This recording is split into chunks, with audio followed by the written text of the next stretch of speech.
اعوذ باللہ من الشیطان اللعین الرجیم بسم اللہ الرحمن الرحیم رب اشرح لی صدری ویسر لی امری واحلل عقدۃ من لسانی یفقہوا قولی ان اللہ وملائکتہ یصلون علی النبی یا ایھا الذین آمنوا صلوا علیہ وسلموا تسلیما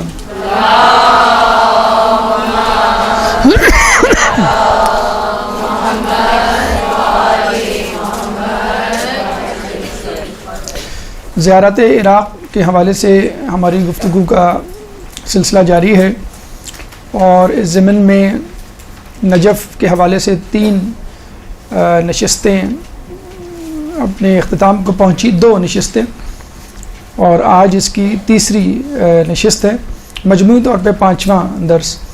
لیکن جیسے کہ آپ کو معلوم ہے، ہمارا ارادہ تو نہیں معلوم تھا اتنی تفصیل میں جانے کا، لیکن جیسے جیسے کتابوں کا مطالعہ کیا، ویب سائٹس کھنگالیں اور دیگر ذرائع استعمال کیے، تو پتہ چلا کہ حرم مطہر علوی جو ہے وہ خود ایک پراسرار مقام ہے، ایک ہیبت ناک مقام ہے، ایک روحانی مرکز ہے۔ یہ کسی کو بول دیں جی، ایک درود پڑھ دیں محمد علیہ۔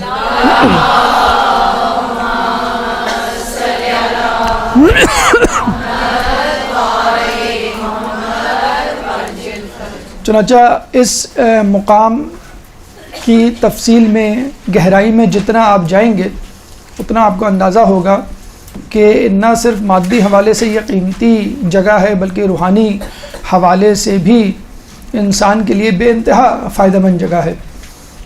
2012 میں یعنی 5 سال پہلے یونیسکو نے اس کو عالمی ورثہ قرار دیا ہے۔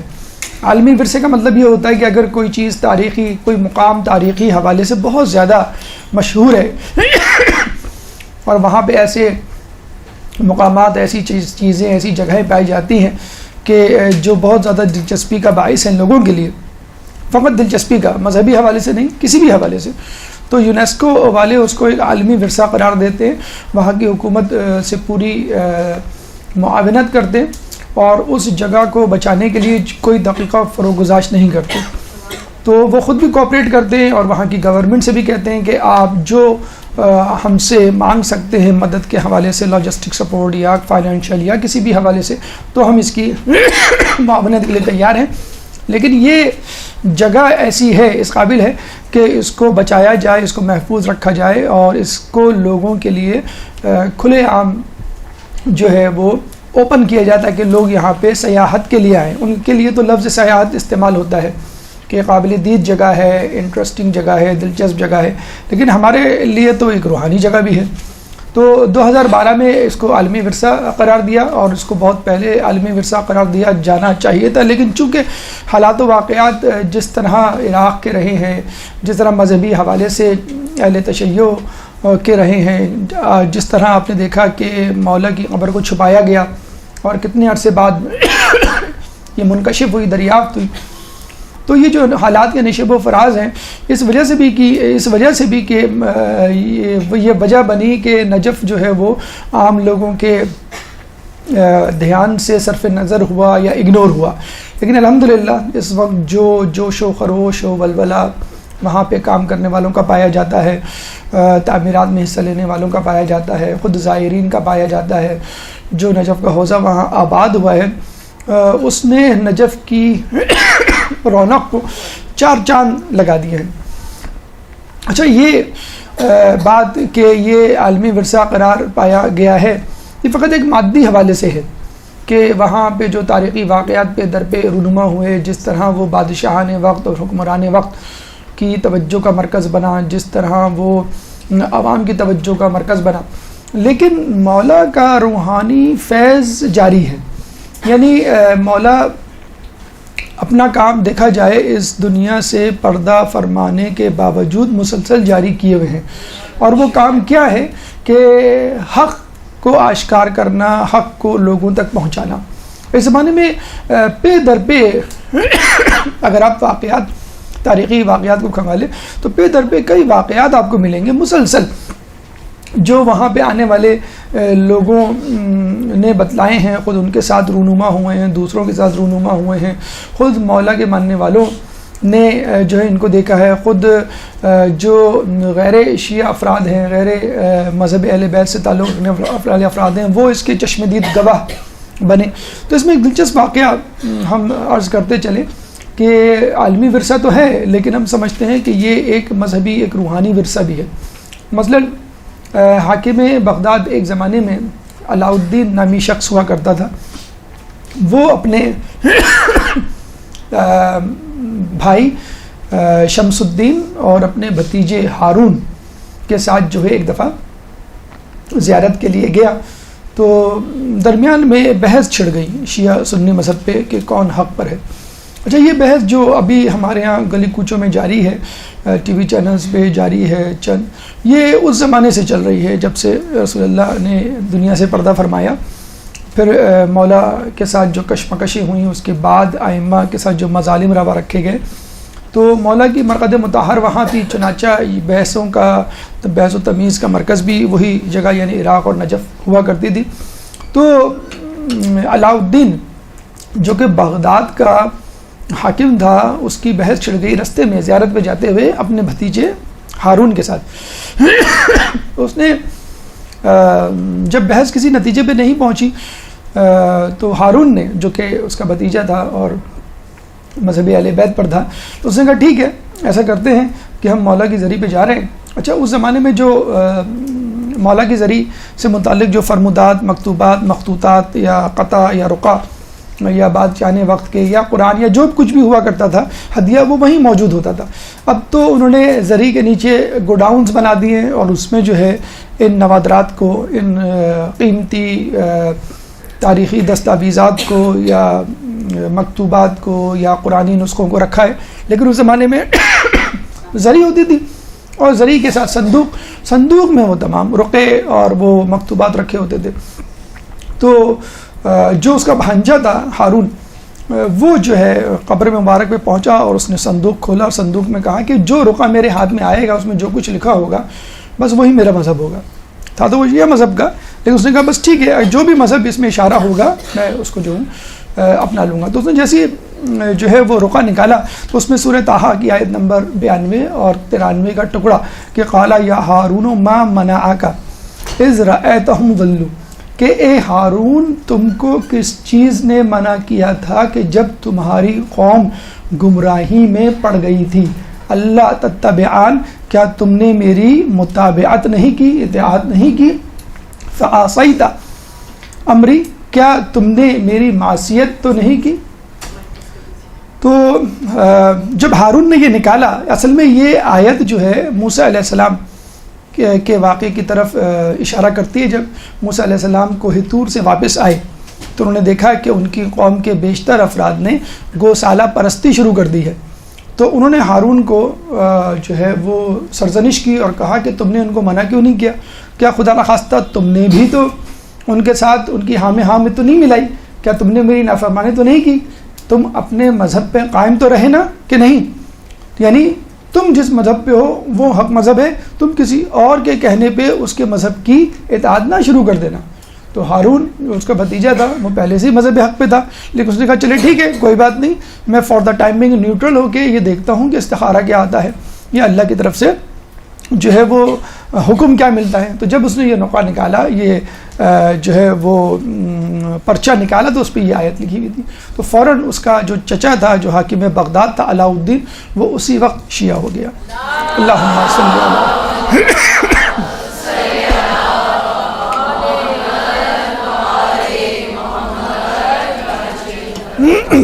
تو آپ نے دیکھا کہ ٹھیک ہے، لوگ اس کو عالمی ورثہ قرار دیں اور مادی حوالے سے، تاریخی حوالے سے ایک بہت بڑی جگہ ہے، بہت واقعات ہیں۔ مطلب اس درس کی تیاری کے حوالے سے صرف فقط حرم امیر المومنین پہ یقین کیجئے ہماری نظر سے 10-15 کتابیں گزری ہیں، یعنی 10-15 کتابیں فقط حرم امیر المومنین، پھر زیارت عراق مطلب کربلا کے حوالے سے، پھر سامرہ، پھر قاسمین، اس میں پھر کتنی کتابیں لکھی گئی ہوں گی۔ تو 10-15 کتابیں تو فقط اسی میں ہی آپ جو ہے اگر حرم المومنین پہ چلے جائیں، اور ایک ایک کتاب بعض اوقات اتنی ضخیم اور اتنی تحقیقی ہوتی ہے کہ آدمی پورا اس میں جو ہے وہ اگر لگ جائے تو سال بھر جو ہے وہ گزر جائے۔ تو مولا قصب اپنے فیض سے اپنے زمانے میں بھی کرواتے تھے، اور ان کے اس دنیا سے پردہ کرنے کے باوجود بھی جو ہے ان کا قصب اور فیض جاری ہے، بشرط یہ کہ لینے والا کتنا متوجہ ہے، لینے والا چاہنے والا کتنا جو ہے مولا کی طرف ملتفت ہے۔ ایک درود پڑھ دیں محمد والے میں۔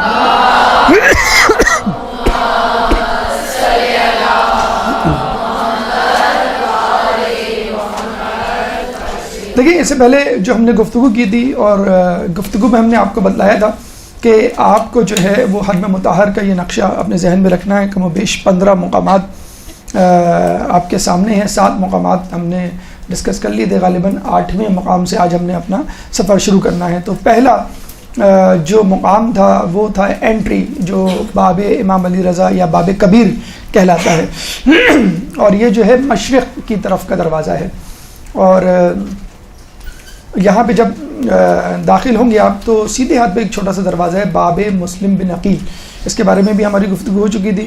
پھر تیسرے نمبر پہ مسجد خضرا، اس کا بیک گراؤنڈ اور اس کا ہسٹوریکل پس منظر جو ہے وہ بھی آپ کے سامنے رکھ دیا گیا تھا۔ پھر جو ہے وہ صحن غریبیہ، اس کے بارے میں گفتگو ہو چکی تھی۔ 5ویں نمبر پر باب توسی، باب توس جو شیخ توسی کے نام پر ہے، اور ان کے اس دروازے کے باہر ہی آپ کی قبر مبارک اور آپ کا مکان اور آپ کی لائبریری، آپ کا مدرسہ جہاں پڑھایا کرتے تھے، آج آپ وہیں پر دفن ہیں۔ اس کے اپوزٹ میں ہم نے کہا تھا ایوان علماء، جس میں 12 علماء دفن ہیں، جس میں 2 علماء ملا محمد نراقی اور ملا احمد نراقی، اس کے بارے میں ہم نے آپ کے سامنے ڈسکس کیا تھا۔ 7واں جو نمبر ہے، ہم تھوڑا سا آگے جائیں تو آپ کو ملے گا عمران بن شاہین، آپ نے جو پڑھی ہوگی مسجد، کہ وہ ایک شخص تھا جو کہ اسد الدولہ جو ہے سے بھاگ کر آیا تھا، اور اس نے منت مانی تھی میری جان بچ گئی تو یہاں پہ میں مسجد تعمیر کراؤں گا۔ یہ 7واں ہے، ٹھیک ہے۔ تو اگر ہم یہاں سے سٹارٹ کریں، باب کبیر سے ہم انٹر ہوئے، یہ باب کبیر، باب امام علی رضا یا باب کبیر، باب مسلم بن عقیل، پھر تیسرے نمبر پہ باب مسجد خضرا ہے، پھر جو ہے صحن غریبیہ، 5ویں نمبر پہ باب توسی ہے، 6 نمبر پہ ایوان علماء ہے، اور یہ 7ویں نمبر پہ عمران بن شاہین، ٹھیک ہے۔ ہم باب کبیر میں داخل ہونے کے بعد اینٹی کلاک وائز جا رہے ہیں، ٹھیک ہے، یعنی اپنے دائیں طرف مڑیں گے اور پھر مڑتے چلے جائیں گے، اور جتنے بھی اس میں مراکز، جتنی بھی جگہیں، جتنے بھی باب یا رواق یا مینار یا جو بھی چیز آئے گی اس کو دیکھتے ہوئے چلے جائیں گے۔ پھر ہم پورا چکر کمپلیٹ کریں گے، اور ہم یہاں دوبارہ گھوم کے باب کبیر پہ اینٹی کلاک وائز پورا ایک گھڑی کی طرح، گھڑی کی سوئی کی طرح چکر مکمل کر کے واپس آئیں گے۔ تو 15 تو اسپاٹس اس میں ہی ہیں، تو کم و بیش یہ تو آپ ذہن میں رکھیں۔ اب 15 کے بعد جو ملحقات یعنی جو اٹیچڈ چیزیں ہوں گی اس کا بھی انشاءاللہ آج ہم تذکرہ کریں گے۔ تو انشاءاللہ امید ہے کہ آج ہم حرم اس حد تک مکمل کر لیں گے، لیکن حرم میں موجود اور مدفون علماء وہ رہ جائیں گے، انشاءاللہ وہ کوشش کریں گے کہ ہم اگلی نشست میں مکمل کریں، پھر شاید اس کے بعد ممکن ہوگا کہ ہم حرم سے باہر نکلیں۔ تو ابھی ہم ہنوز دلی دورست، ابھی ہم حرم کے اندر ہی ہیں، ٹھیک ہے۔ تو عمران بن شاہین ہم نے مکمل کر لی تھی، اور اس کے بعد جو ہے وہ ہم 8ویں نمبر پہ جا رہے ہیں، اور وہ ہے مکتبہ حیدریہ۔ مکتبہ حیدریہ جیسا کہ نام سے ظاہر ہے کہ یہ ایک مکتب ہے، یہ ایک لائبریری ہے، اور بہت ہی وسیع و عریض لائبریری ہے۔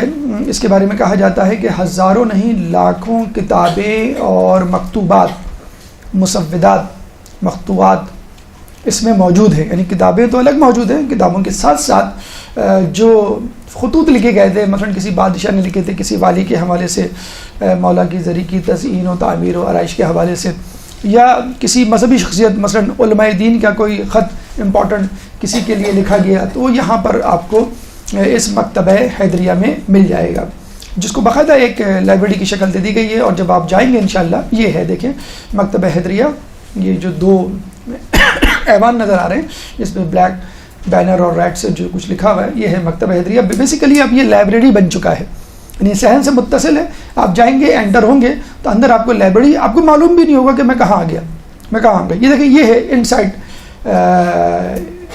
ویو آف مکتبہ حیدریہ۔ بالکل آپ کو لگ رہا ہے کہ کسی پوش علاقے کی، پوش سٹی کی، پوش لائبریری میں آ کے بیٹھ گئے، وہاں اے سی لگا ہوا ہے، ٹیبل چیئر اور شیلف میں کتابیں سجی ہوئی ہیں، آپ مزے سے جائیں، وہاں بیٹھیں، جو کچھ پڑھنا ہے، انٹرنیٹ وہاں پہ موجود ہے، CDs وہاں پہ موجود ہیں، کمپیوٹر وہاں پہ موجود ہے، کتابیں موجود ہیں. سکون سے بیٹھ کے اگر آپ صبح سے بھی جائیں تو رات گئے تک آپ وہاں اسٹڈی کر سکتے ہیں. جیسے کراچی میں یا کراچی سے باہر جو جگہ ہیں مشہور جو سٹی یا بڑے سٹیز ہوتے ہیں جہاں پہ لائبریریز ہوتی ہیں وہ یہاں پر موجود ہے. یہاں پر کتابوں کے علاوہ جو میں نے بتایا کہ تاریخی حوالے سے اہم دستاویزات ہیں وہ موجود ہے. ایک اہم دستاویز کا ذکر کرنا ضروری ہے یہاں پر. نادر شاہ ایران کا بادشاہ تھا اور 13ویں صدی میں یہ برسر اقتدار آیا تھا 200 سالہ صفوی حکومت کے اختتام پر، اور اپنے زمانے کا بہت بڑا بادشاہ تھا.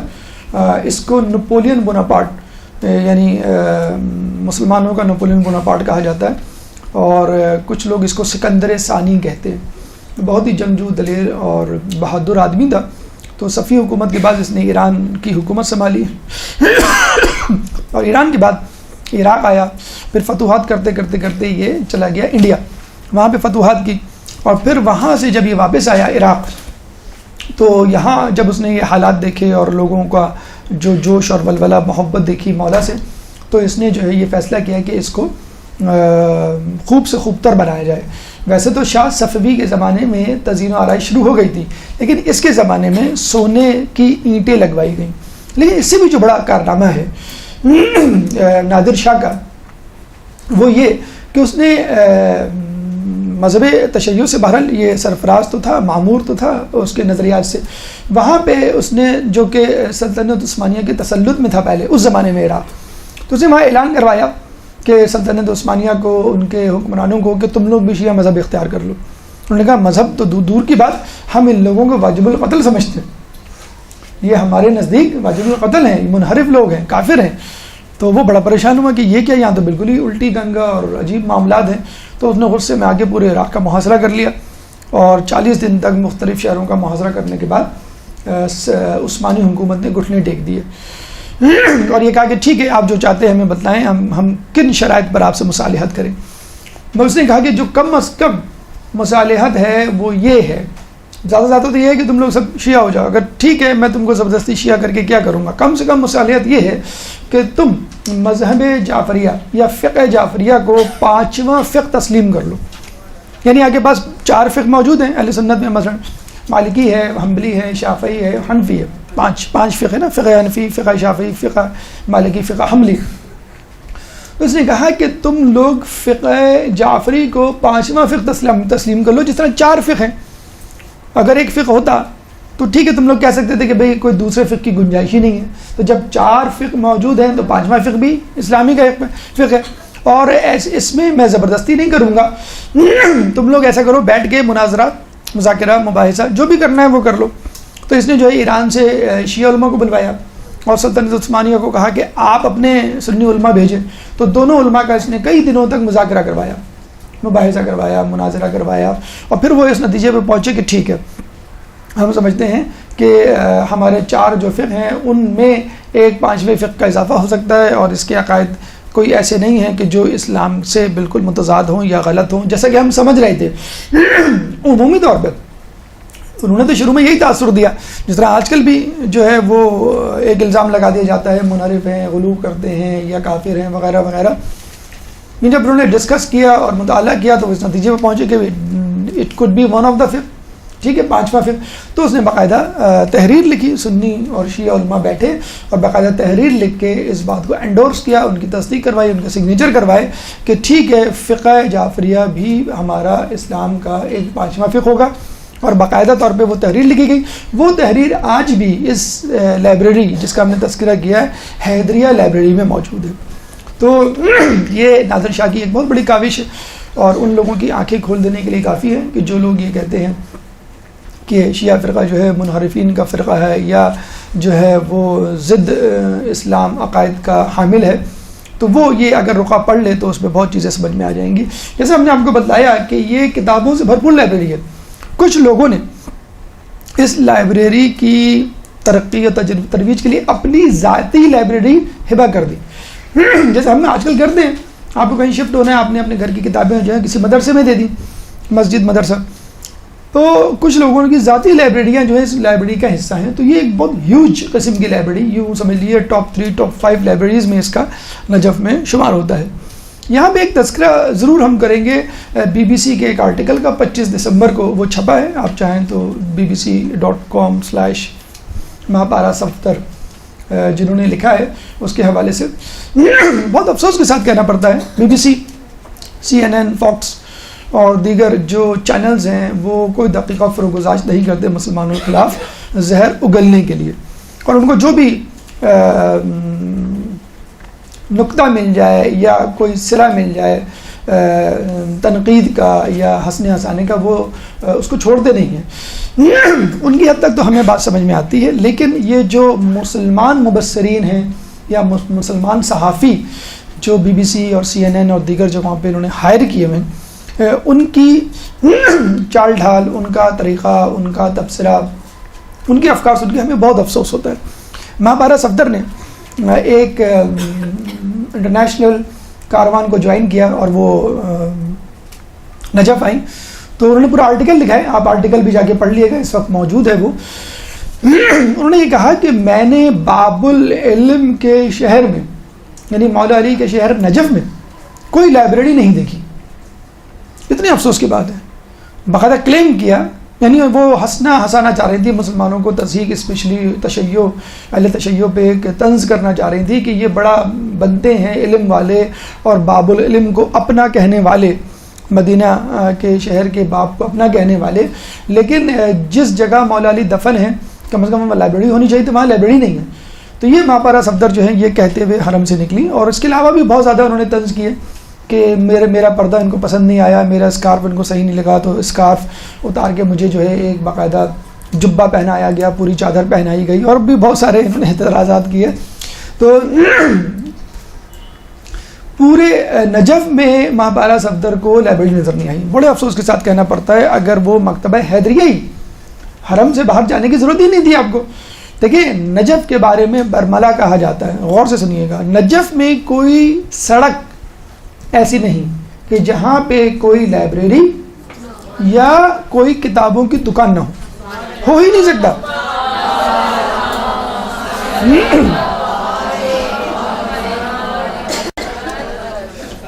نجف میں کوئی سڑک ایسی نہیں، کوئی راستہ، کوئی شاہراہ ایسی نہیں کہ جہاں پہ کوئی لائبریری یا دکانوں کی کتاب نہ ہو.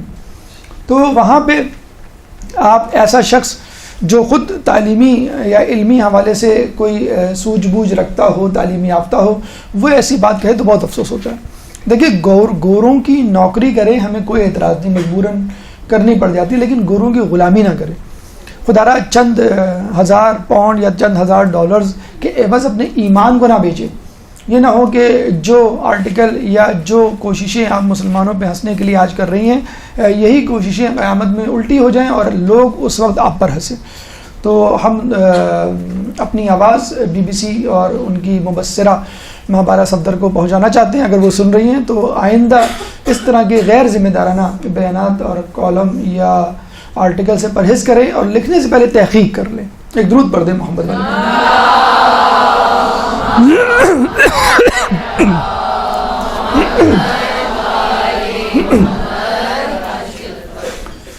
نمبر 9، حسینیہ بکتاشیہ. یہ دیکھیں آپ تھوڑا سا موو کریں، یہ آپ کو حیدریہ لائبریری مل گئی، یہ ہے حسینیہ بکتاشیہ. ٹھیک ہے. بیسیکلی اس کا نام تھا تقیہ بکتاشیہ. تقیہ ترکی زبان میں خانقاہ کو کہتے ہیں. خانقاہ آپ کو معلوم ہے شاید تصوف کی زبان میں ایسی جگہ کو کہتے ہیں کہ جہاں پر صوفی بزرگ قیام کرتے ہیں، تجرد کی زندگی گزارتے ہیں، دنیا و ما فیہا سے بے خبر، ایک تنہائی کی زندگی، فقط عبادت الہی اور کچھ نہیں. ہمارے یہاں اس قسم کی تصوف کی کوئی گنجائش نہیں. حدیث میں اعتکاف کو تصوف کہا گیا ہے، یعنی فقط 3 دن تم اپنے گھر والوں سے دنیا چھوڑ کے بیٹھ جاؤ، بس کافی ہے. بعض جگہ جو ہے وہ حج کو، بعض جگہ جو ہے جہاد کو تصوف کہا گیا ہے، روحانیت کہا گیا ہے. صحیح لفظ روحانیت ہے. لا روحانیت فی الاسلام، اسلام میں روحانیت نہیں، لیکن عیسائی اس زمانے میں روحانیت کا شکار ہو گئے تھے، اور سورہ حدید میں اس کا تذکرہ موجود ہے کہ انہوں نے روحانیت کو اپنایا جس کو وہ نبھا نہ سکے.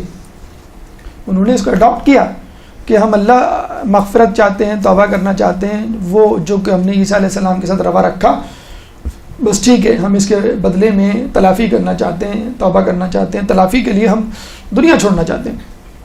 تو اللہ نے کہا ٹھیک ہے، اگر تم ضد کر رہے ہو تو ٹھیک ہے، یہ بھی کر کے دیکھ لو. لیکن اس کو نبھا نہ سکے. پھر کیا ہوا؟ کوئی صحرا میں نکل گیا، کوئی جنگلوں میں نکل گیا، کوئی پہاڑ کی چوٹی پہ نکل گیا. تو آہستہ آہستہ یہ عیسائی جو ہیں وہ نفسیاتی مریض بنتے رہے. اور جب عیسائی دانشوروں نے یہ دیکھا کہ ہمارے علماء اور عابد افراد اس قسم کے انحراف اور نفسیاتی امراض کا شکار ہو رہے ہیں، تو عوام الناس میں کیا پیغام پہنچے گا کہ ہمارے بڑے ایسے ہیں، یعنی جو مذہب کے قریب ہو جائے وہ ایسا ہو جاتا ہے، تو مذہب عیسائی چھوڑ دیں گے. اور لوگ مذہب عیسائی چھوڑنے لگے.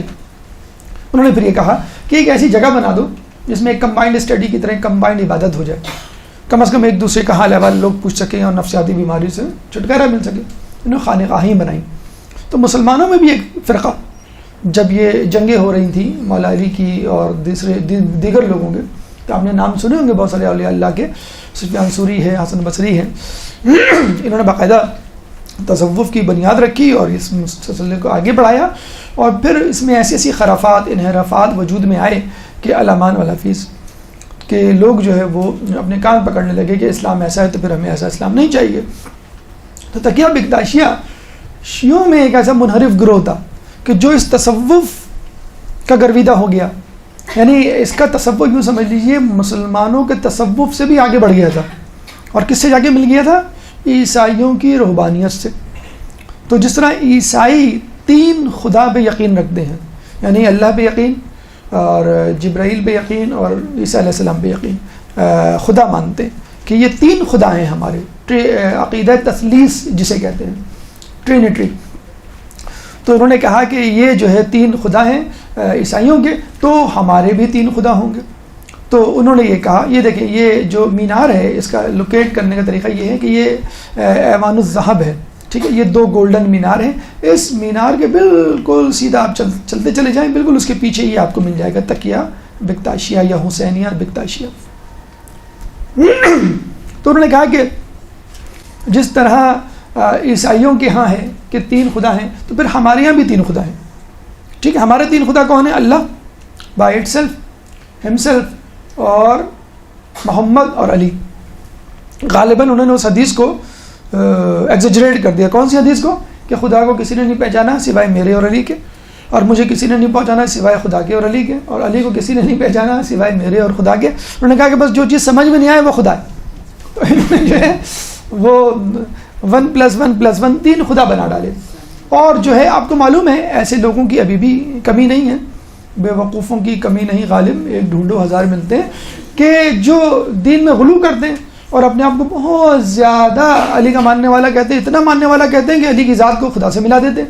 اور اس بات کہتے ہیں کہ بس علی خدا ہیں اور ہمارا خدا ہم کو بچا لے گا، اب نماز روزوں کی کیا ضرورت، وسیلہ یا شفاعت تو الگ بات ہے، اب وہ خدا بن گئے تو وہ ہمیں بچا لیں گے. تو انہوں نے کہا کہ بس جو نہیں سمجھ میں آیا وہ خدا ہے، چنانچہ ہمارے پاس 3 خدا ہیں. اچھا، یہ لوگ نماز روزے سے بالکل دور ہیں. جیسے اسماعیلی فرقہ ایک نکلا جو چھٹے امام کے بعد الگ ہو گیا، یہ بھی نماز روزہ سے دور ہیں، یہ بھی نماز روزہ حجاب وغیرہ تمام سے دور ہیں، اور ان کا عملی یا فروعی احکامات سے کوئی تعلق نہیں. فقط جو عملی مظاہرہ کرتے ہیں اپنے آپ کو شیعہ ظاہر کرنے کا، وہ سال میں 10 دن، سوری ٹو سے ہمارے یہاں بھی کچھ لوگ ایسے ہی کرتے ہیں کہ سال میں 10 دن، پہلی محرم سے 10 محرم تک، تو 10 محرم تک یہ خوب مجلس و ماتم کرتے ہیں. اور ان کے یہاں خاص ماتم ہوتا ہے گج لری ماتم. تو بہت خطرناک، بہت ہی جز خوار ماتم ہوتا ہے، اور نماز روزے کا کوئی وہ نہیں. اچھا، ان کے یہ ہے کہ اگر کوئی شخص ان کے فرقے میں شامل ہو جائے تو باقاعدہ بہت بڑی دعوت دی جاتی ہے، اور اس دعوت میں کیا سرو کیا جاتا ہے؟ شراب اور پنیر. خیر ایسی یہ حیرانی کی بات نہیں، ہمارے یہاں بھی علی کی بوٹی ہے، اگر کبھی جائیں آپ کو بھی مل جائے گی وہ، تو بڑے فخر سے لوگ کھاتے ہیں اور استعمال کرتے ہیں. تو اپنے اوپر بھی ہنسنا اچھی بات ہے، تاکہ پتہ چلے کہ ہمارے یہاں اس قسم کے لوگ ہیں، تو ان سے آپ دور رکھیں. دیکھیں زیارت کا ایک مقصد یہ بھی ہوتا ہے، زیارت کا مقصد یہ ہے کہ دوسروں کی خامیوں پہ آپ نظر رکھ لیں اور اپنے آپ کو بھول جائیں. تو اگر ان کے شراب پی جاتی تو ہمارے بھی علی کی بوٹی مشہور ہے، ہمارے یہاں بھی کچھ جگہیں کچھ اسپاٹس ایسے ہیں جہاں کہ آپ کو مل جائیں گے. داتا گنج بخش کے یہاں جو دھماکہ ہوا ہے، جو لوگ افسوس نہیں کر رہے ہیں وہ یہی کہتے ہیں کہ افسوس کرنے کی کیا بات ہے، وہاں تو یہ ہوتا ہے، یہ ہوتا ہے، یہ ہوتا ہے، اور پاکستان میں سارے مزارات کو ختم کر دینا چاہیے اور فلاں فلاں فلاں. ہم نے کہا آپ نے غالباً مزار دیکھے نہیں ہیں. ہم نے کہا ابھی ہم ریسنٹلی عراق سے ہو کے آ رہے ہیں، 10-15 مزار پہ گئے، ہمیں تو وہاں پہ کوئی علی کی بوٹی نظر نہیں آئی، ہمیں تو وہاں پہ کوئی گانا بجانا نظر نہیں آیا، ہمیں وہاں پہ کوئی مکس گیدرنگ نظر نہیں آئی، ہمیں جو ہے وہاں پہ کوئی بدعت نظر نہیں آئی. ہم جاتے تھے فوراً وضو خانے میں وضو کرتے تھے، 2 رکعت نماز پڑھتے تھے، زیارت پڑھتے تھے، سورہ فاتحہ توسل کرتے تھے، واپس آ جاتے تھے. کوئی ایک چیز آپ نظر آ دیں. پھر انہوں نے کہا کہ ہاں آپ صحیح کہہ رہے ہیں کہ مزار ہوں تو پھر ایسے ہونے چاہیے. تو ہمارے یہاں جب آپ ایک چیز کو غلط بنا دیں، غلط طریقے اس میں رائج کر دیں اور پھر کہتے ہیں اس کو ہٹا دو یہاں سے، یعنی مسجد میں کل چرس بکنے لگے تو آپ مسجد ختم کر دیں گے کیا؟ خانہ کعبہ میں آج کیا میوزک کے آلات عام نہیں ہو گئے حدیث کے مطابق؟ کہ ایک زمانہ آئے گا لوگوں میں کہ حج بے یا بیت اللہ میں میوزک کے آلات عام ہوں گے، تو آج کیا میوزک نہیں بجتے ہوئے آپ نہیں دیکھتے؟ تو اگر خانہ کعبہ میں شرک شروع ہو جاتا ہے تو خانہ کعبہ ڈھا دیں گے آپ کیا؟ مسجد نبوی میں شرک شروع ہو جاتا ہے تو کیا آپ مسجد نبوی ڈھا دیں گے؟ تو آپ ان مزاروں پہ جائیں، ان پہ جا کے درود پڑھیں، فاتحہ پڑھیں اور ان سے قصب حاصل کریں. ان مزارات کا مقصد ہی یہی ہوتا ہے. آپ کو مسجد گنبد، مسجد خضرا یا رسول اللہ کی مسجد نبوی کا سبز گنبد دکھایا جائے اور تھوڑی دیر بعد پھر ایفل ٹاور دکھایا جائے، تو کس کو دیکھ کے آپ کی حرارت ایمانی میں اضافہ ہوگا؟ ایفل ٹاور آپ دیکھیں گے، خوشی خوشی دیکھیں گے، ٹھیک ہے، آپ کی آنکھیں جو ہیں وہ خیرہ ہوں گی، لیکن یہ حرارت ایمانی میں تو اضافہ نہیں ہوگا بالکل بھی. جو سبز گنبد دیکھ کے جو حرارت ایمانی میں، کربلا کا آپ جو ہے وہ حرم دیکھ لیں، مولا کا، امام علی کا حرم دیکھ لیں، اس میں جو تو بس یہی کیوں رسول اللہ نے کہا اللہم صلی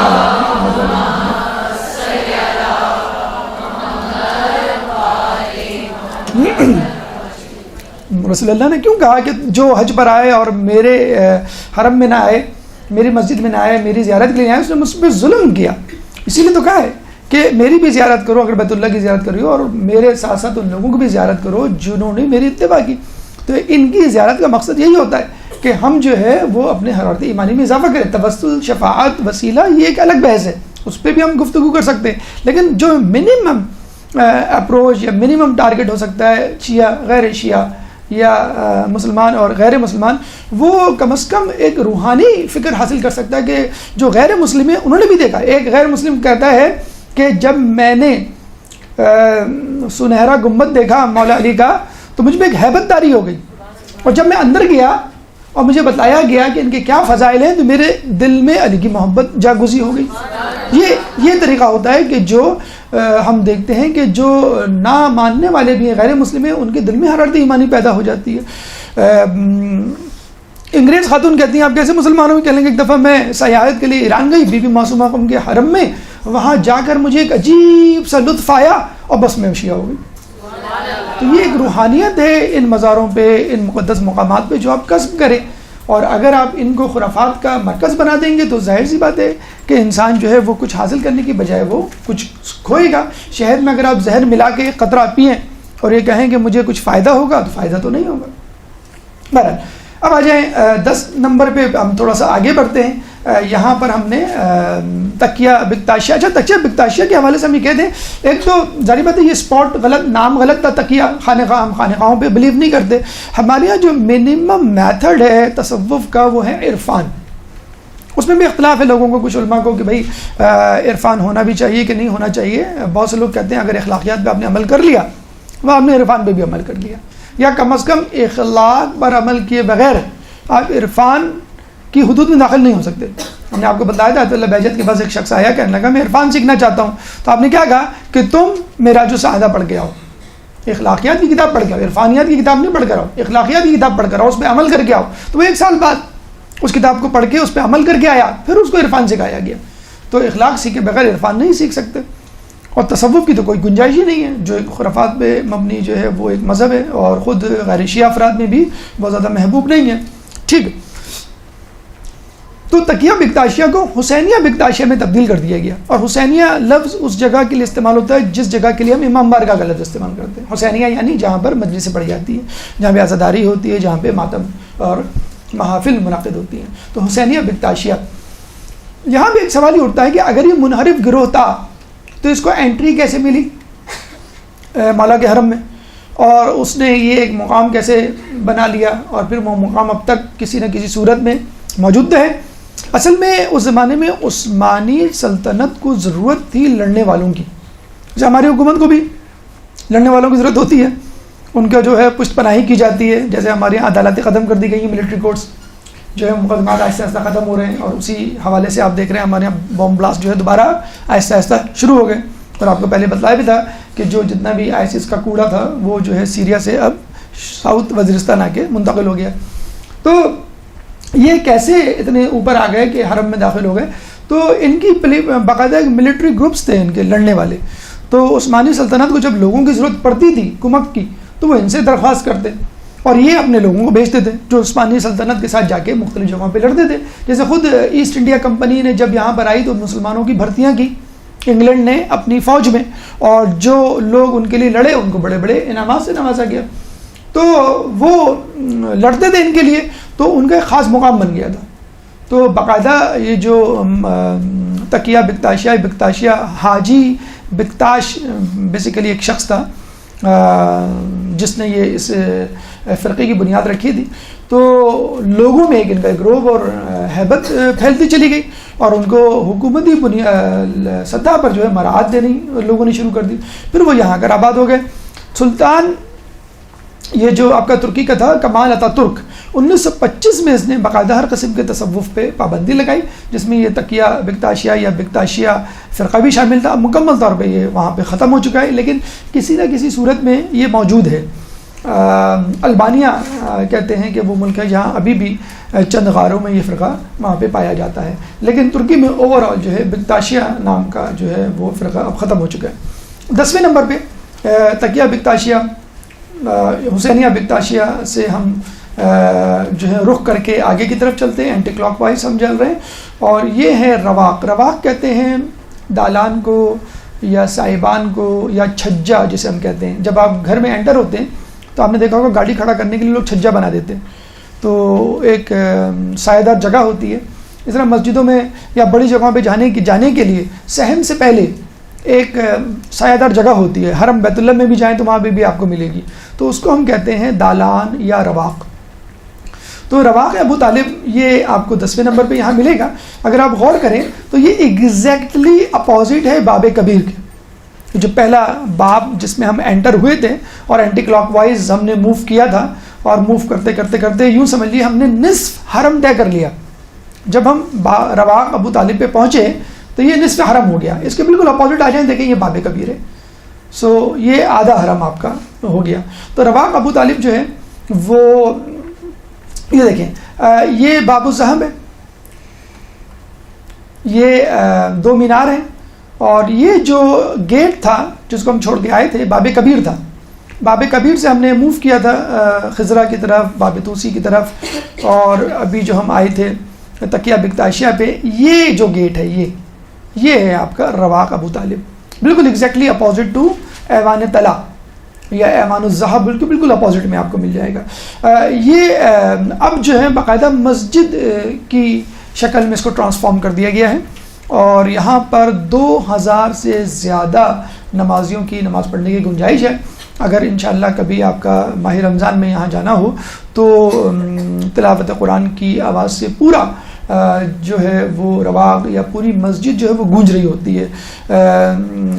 قاری آتے ہیں یہاں پر، حفاظ آتے ہیں جو لوگوں کی قرأت ٹھیک کرتے ہیں، خود بھی قرآن پڑھتے ہیں، اور لوگ بھی ان کے ساتھ بالکل ڈسپلن میں، دیکھیں کتنی طرح ڈسپلن میں جو ہے وہاں پہ جو ہے وہ قرآن پڑھا جا رہا ہے۔ یہ وہ رواق ہے جہاں پہ جو ہے مسجد ہے، 2000 سے زیادہ طلباء ہیں، اور باقاعدہ تلاوت قرآن کہا جاتا ہے کہ اگر آپ ماہ رمضان میں جائیں تو ماہ رمضان میں پورا نجف جاگ رہا ہوتا ہے، پورا حرم جو ہے خصوصی طور پہ جاگ رہا ہوتا ہے، ویسے پورا نجف جاگ رہا ہوتا ہے، اور ہر جگہ، ہر گھر، ہر مسجد، ہر کونے سے تلاوت قرآن کی آواز آ رہی ہوتی ہے۔ اور دیکھو اللہم صلی علی محمد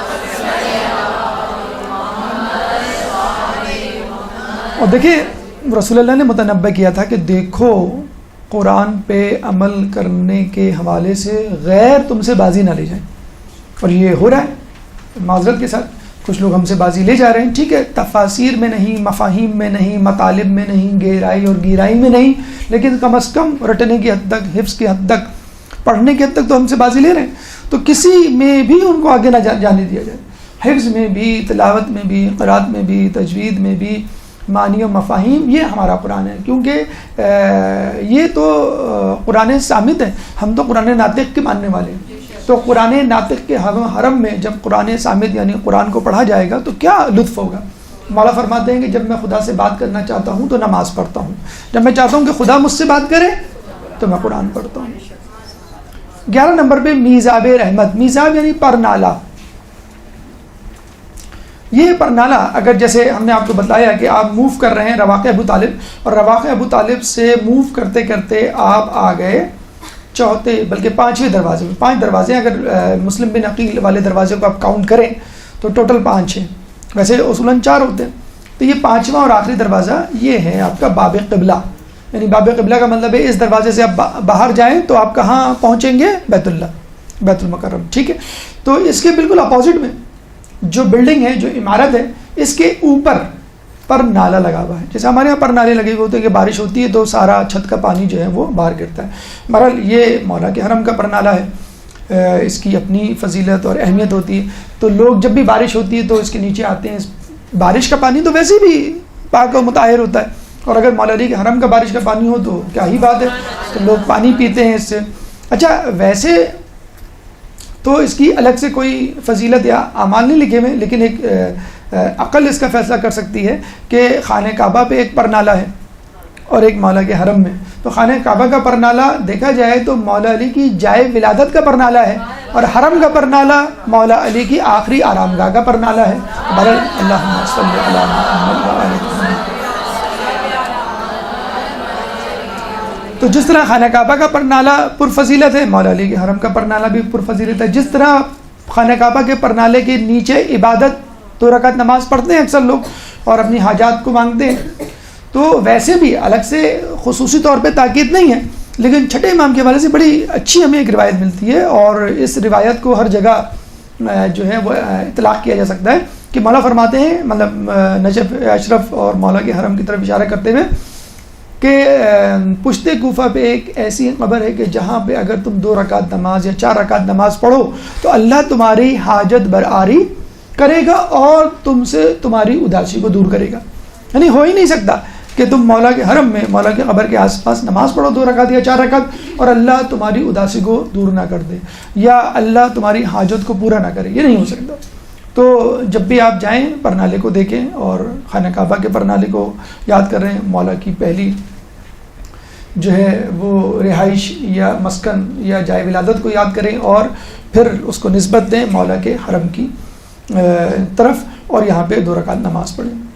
اب آ جائیں باب قبلہ. جیسے ہم نے بتایا کہ یہ جو ابھی ہم نے پرنالہ جس کو ہم نے ڈسکس کیا، اس کے بالکل اپوزٹ میں، پرنالے کے بالکل اپوزٹ میں آپ دیکھیں گے تو یہ باب ہے، باب قبلہ، یعنی جس کی طرف آپ رخ کر کے نماز پڑھتے ہیں. کہتے ہیں ایک زمانے میں باب قبلہ اور یہ گنبد، اس کے درمیان میں حاکم وقت شبلی ایک ہوا کرتا تھا، اس کی بیٹی نے، شہزادی نے ایک بہت بڑا حوض بنایا تھا. تو عین ظہر کے وقت گنبد کا عکس اس حوض میں نظر آتا تھا اور بہت ہی خوبصورت منظر ہوا کرتا تھا، جس کو دیکھنے کے لیے لوگ دور دور سے آیا کرتے تھے فقط اس عکس کو دیکھنے کے لیے، گنبد، سنہری گنبد کے عکس کو اس پانی میں دیکھنے کے لیے. تو ایک انگریز سیاح لافٹ نے بھی اس کا بڑا تذکرہ کیا ہے کہ میں اس سنہری گنبد کے عکس کو اس حوض میں دیکھنے کے لیے وہاں گیا، اور جب وہاں گیا تو میری آنکھیں خیرہ ہو گئی. تو ہر شخص نے اپنی اپنی استطاعت اور اپنے اپنے حسن جمال کے حوالے سے مولا کو جو ہے وہ نذرانِ عقیدت پیش کیا ہے. یہ دیکھیں، اگر آپ باب قبلہ ہیں، باب قبلہ سے آپ اندر داخل ہوں گے تو یہ جو ہے آپ کا میزاب رحمت ہوگا. یہاں پہ ایک زمانے میں حوض ہوا کرتا تھا جہاں پہ یہ گولڈن جو گنبد ہے، ڈوم، اس کا جو ہے وہ عکس نظر آتا تھا. اچھا، اس کے بعد یہ جو جگہ نظر آ رہی ہے آپ کو، یہ والی، یہ جو ہے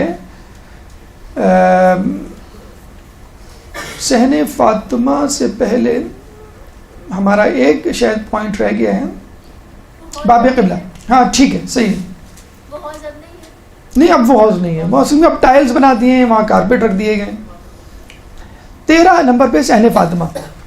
اچھا ابھی جو ہم نے جو باتیں بتلائی ہیں وہ باتیں ہیں، وہ مقامات ہیں جو موجود ہیں. صحن فاطمہ ایک ایسی جگہ، ایسی چیز ہے جو وجود میں آ رہی ہے، لوگوں کا بھی پتہ ہی نہیں ہے اس کا.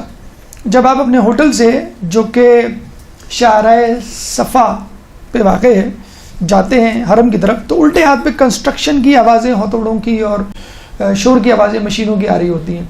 تو وہ صحن فاطمہ ہے بیسیکلی جو بن رہا ہے. اس کے لیے یہ کہہ دینا کافی ہے کہ تمام عراق میں سب سے بڑا تعمیراتی منصوبہ، پورے عراق ملک میں سب سے بڑا تعمیراتی منصوبہ، جس میں لجنہ جسے کہتے ہیں، یہ ایک جماعت ہے 4 مراجعین. لجنہ عربی میں کہتے ہیں گروہ یا گروپ کو.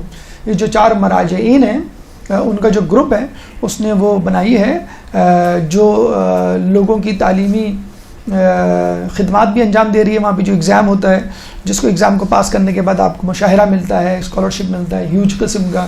پھر آپ وہاں پہ رہتے ہیں اسی اسکالرشپ کی بنیاد پر، جس کی اماؤنٹ 40 سے 50 ہزار تک چلی گئی ہے. اب 40 to 50,000 پاکستانی روپیز جو ہے اس ایگزام کو پاس کرنے کے بعد آپ وہاں پہ بطور اسٹوڈنٹ رہ سکتے ہیں. لجنہ یہ 4 علماء اکرام ہیں مراجعین، انہوں نے بنایا ہے. اچھا تو ان کی ایک اتباعت مقدسات عالیہ ایک الگ ایک گروپ بن گیا ہے کہ جو تعمیرات مقدسہ میں حصہ لیتا ہے. تو اس نے باقاعدہ اپنی خدمات فری آف کاسٹ پیش کی ہیں. کس کو؟ وقف دیوان شیعی. یعنی ہم نے آپ کو بتایا تھا ابھی اوقاف کے ذمہ نہیں ہیں، بلکہ وقف دیوانی شیعی، یعنی شیعہ حضرات اس کمیٹی کو چلا رہے ہیں، اس پورے حرم کو. تو لجنہ کمیٹی نے کہا ہے کہ ہم آپ کو افراد دیں گے اور جتنا بھی ہو سکے گا ہم مالی اور افرادی تعاون کریں گے. ہم چاہتے ہیں کہ یہ پروجیکٹ جلد از جلد مکمل ہو. تو یہ خود ایک عجیب چیز بننے جا رہا ہے. اور جو لوگ وہاں جاتے ہیں ایران یا عراق، تو اکثر آپ نے دیکھا ہوگا وہ دبئی آ کے 1-2 دن دبئی میں گزارتے ہیں، تھوڑا سا دبئی گھوم لیں، اسٹاپ اوور دبئی کا لیتے ہیں. اور کچھ لوگ برا بھی بناتے ہیں، کچھ لوگ کہتے ہیں بھائی ہم ناجائز تو نہیں کر رہے ہیں، کیا ہیں بچے ضد کر رہے تھے، کیا کریں، تھوڑا بہت ان کو دنیا بھی دکھانا ہوتا ہے. تو ایک تو وجہ یہ ہے کہ انٹرٹینمنٹ لوگوں کو دی جائے. دوسری وجہ یہ ہے کہ تاریخ میں آج تک اتنے زیادہ طلاب اکرام اور اتنے زیادہ زائرین کی تعداد عراقیوں نے نہیں دیکھی. روئے زمین عراق پر اتنی تعداد کبھی بھی زائرین کی کبھی نہیں آئی. یہ بالکل جسے کہتے ہیں کہ مولا بلکہ آدم علیہ السلام کے زمانے سے لے کے اب تک، اور مشین انشاءاللہ اس میں مزید اضافہ ہوگا. نہ طلاب اکرام اتنی صرف 2,500 تو پاکستانی اسٹوڈنٹ ہیں. تو عراق کے، ایران کے، انڈیا کے اور یورپ کے کتنے اسٹوڈنٹ ہوں گے؟ صرف 2,500 تو پاکستانی ہیں. اور مسلسل جو ان میں اب تو اردو بولنے والے آپ کو ہر دوسری تیسری دکان پہ مل جائیں گے. وہاں پہ اردو پیچھے مڑ کے دیکھیں تو کوئی آدمی اردو بول رہا ہوتا ہے، اور اکثر سائن بورڈز بھی آپ کو اردو میں لکھے ہوئے مل جائیں گے. تو طلاب اکرام زائرین کی تعداد اتنی زیادہ تعداد کبھی بھی نہیں دیکھی گئی ہے. تو اب ان کو یہ فکر ہے کہ لوگ حرم آتے ہیں تو ایک سفوکیشن کا ماحول ہو جاتا ہے. اچھا کچھ لوگ حرم کی چیزوں کو دیکھ کے بیٹھ جاتے ہیں، اب کیا کریں، ہوٹل جائیں گے، ہوٹل دور ہے، واپس آنا مشکل ہوگا، چلو یہیں بیٹھ جاتے ہیں. 4 گھنٹے 6 گھنٹے کوئی لیٹ رہا ہوتا ہے، کوئی ریسٹ کر رہا ہوتا ہے، کوئی جمائی لے رہا ہوتا ہے. تو انہوں نے کہا کوئی ایسی جگہ بن رہی ہے ریکریشنل اسپیس کہ جہاں جو ہے وہ روحانیت بھی ہو اور لوگ تھوڑا سا سستا بھی لیں، آرام بھی کر لیں. کم از کم جو انفلکس ہے، لوگ تو دھڑا دھڑا انٹر ہو رہے ہوتے ہیں نا، وہ زیارت کر رہے ہوتے ہیں، گھوم رہے ہوتے ہیں. کچھ لوگ زیارت کر کے آپ نے دیکھا ہوگا بالکل جس طرح پارک میں بیٹھے ہوئے ہیں اس طرح صحن میں بیٹھے ہوئے ہوتے ہیں. تو یہ 2 چیزیں اور بھی اس کے وہ ہیں مقاصد. مثلا آپ کو ہم نے بتلایا تھا کہ یہ جو زری ہے اس کے نیچے 4 گوڈاؤن ہیں، اور یہ بھی بتلایا تھا آپ کو کہ ایک گودام میں ایک نادر چیز اگر ایک نادر چیز کا ایک ٹکڑا بیچا جائے تو کربلا سے نجف تک پوری ایک شاہراہ بن سکتی. بتلایا تھا آپ کو، ٹھیک ہے. تو یہ جتنے بھی نوادرات، کتنی تو تلواریں ہیں، یعنی مولا علی کے زمانے سے لے کر اب تک جتنے بادشاہ ہیں عموماً اپنی تلواریں ہدیہ کر کے جاتے ہیں. یہ میری طرف سے، یہ میری طرف سے، یہ میری طرف سے، یعنی یوں سمجھ لیے علی سے صلح کر لی میں نے. تو پھر رقعات ہیں، پھر مکتوبات ہیں، پھر ہیرے جواہرات ہیں. یہ جو آپ کا کوہ نور ہیرا ایک زمانے میں یہیں پر موجود تھا. یہاں سے کیا مغلوں کے بعد مغلوں سے انگلینڈ گورے اٹھا کے لے گئے. اب جو ہے وہ ملکہ برطانیہ کے تاج میں لگا ہوا ہے, سجا ہوا ہے. مقدمہ تو دائر کیا ہوا ہے ہم نے, تو وہ یہی ہم سے کہہ رہے ہیں کہ پہلے کشمیر تو لے لو, تو ہم تمہیں یہ کوئی ہیرا بھی دے دیں گے. بہرحال تو ان لوگوں کو دیکھتے ہوئے انہوں نے یہ بنایا شہر مطہر. صحن مطہر جو ہے جس کی کنسٹرکشن بہت جاری ہے, پوری بلڈنگ ہے, اور آپ کو یہ سن کے دیکھیں, آپ یہ دیکھیں یہ کتنا بڑا ہے. یہ مولا علی کا حرم ہے, یہ ہے مولا علی کا حرم, دیٹس اٹ. ٹھیک ہے, اس کے بعد یہ پورا ٹرائنگل جو چل رہا ہے ٹل دا اینڈ 3 گنا بڑا ہے یہ مولا کے حرم سے. صحن فاطمہ یا دامن فاطمہ اتنا وسیع نہیں ہوگا تو کتنا ہوگا, ہونا بھی چاہیے. اللہم صلی اللہ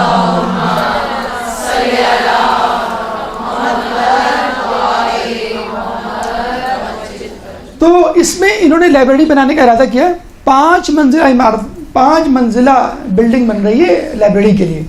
تو Mapara Safdar, if you are listening to us please be attentive. آپ کے لیے ہم نے ایک اور لائبریری 4-5 منزلہ بنا رہے ہیں, اگر آپ چاہیں تو وہاں چلی جائیں. تو آپ کو پڑھنا ہے, آپ اوپر جا کے 5 منزلہ بنا. ٹھیک ہے, 4 منزلہ ایک عجائب گھر بن رہا ہے. عجائب گھر میں جیسے ہم نے بتایا وہ نوادرات جو گوڈاؤنز اور اس میں رکھے ہوئے ہیں, خلعتیں ہیں, ہیرے جواہرات ہیں, پتہ نہیں کیا کیا. کچھ تو واقعی پریشیس ہیں, یعنی ان کو آپ تول کے اور جوہریوں کو دکھا کر بیچیں تو بہت قیمتی. لیکن ایک نسبت ہوتی ہے, فلاں بادشاہ فلاں خاندان, یعنی نادر شاہ کے زمانے, نادر شاہ کے خاندان کا اس وقت کوئی شخص ہو صاحب حیثیت, وہ تو لاکھوں کروڑوں میں وہ چیز خرید لے, لیکن بہرحال اس کی حفاظت کی بھی ہے. لیکن اس کے باوجود بتلا دیں کہ کتنی چیزیں ضائع ہو چکی ہیں.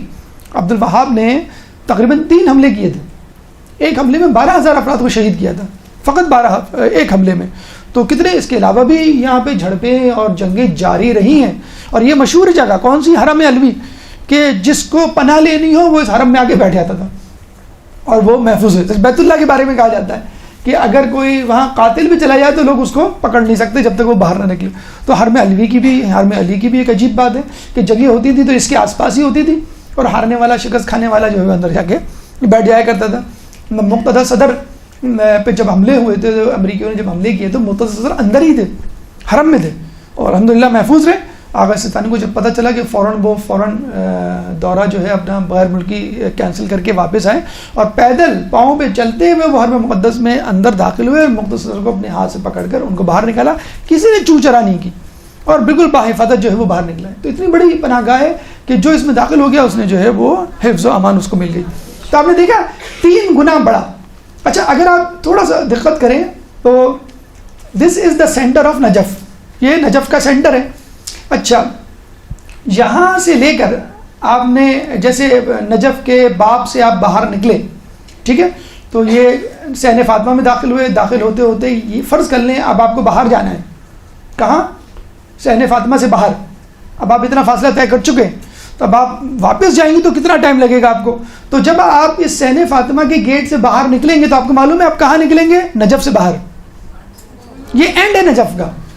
صحن فاطمہ کا جو ایگزٹ ہے that is the and of Najaf. تو یہ حرم سے لے کر صحن فاطمہ کا جو ایگزٹ ہے یہ ریڈیس ہے, ٹھیک ہے, سینٹر آف حرم سے لے کر اینڈ آف باب صحن.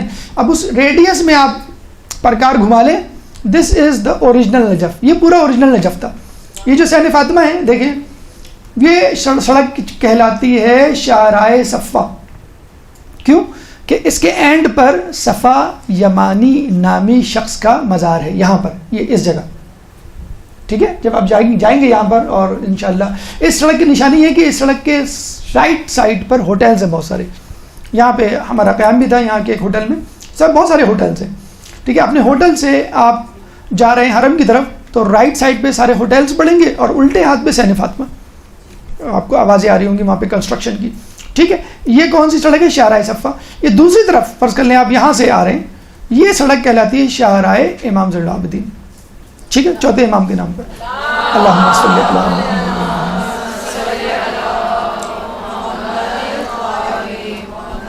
شاہراہ صفا اینڈ ہوتی ہے مقام صفا یمانی, یعنی اس شخص کے مزار پہ جو آیا تھا اور جس نے کہا تھا کہ مجھے اس شخص سے ملا دینا یا اس شخص کے شہر میں دفن کرنا کہ جو ہزاروں اور لوگوں کی شفاعت کا ضامن ہے. تو پھر مولا علی اتفاق سے وہاں موجود تھے. مولانا نے کہا یہ کس کی میت ہے؟ انہوں نے کہا اس کی میت ہے. اور اس نے یہ کہا تھا کہ میں ہی تو ہوں وہ شخص ہوں. تو اس کو پھر یہیں دفنایا گیا. اور 14 امام اس جگہ جو ہے حصہ اس جگہ آ کے قیام کرتے تھے. اب یہ 2 زیارتیں اب بن رہی ہیں, ابھی بھی انڈر کنسٹرکشن ہے. جیسے آپ کو بتایا تھا کہ اب تک تو یہ جنگ و جدل کا مرکز رہا ہے, لوگوں کو ہوش ہی کا. جب آپ گھر سے نکلتے ہیں تو امپورٹنٹ چیزیں لے کے نکلتے ہیں نا, پاسپورٹ لے کے, ڈاکیومنٹس لے کے, جواہرات, بینک بیلنس تھوڑا سا. تو اب لوگوں کو ہوش آ رہا ہے کہ جو چھوٹی چھوٹی زیارتیں ہیں وہ وجود میں آ رہی ہیں, لوگوں کو پتہ چل رہا ہے.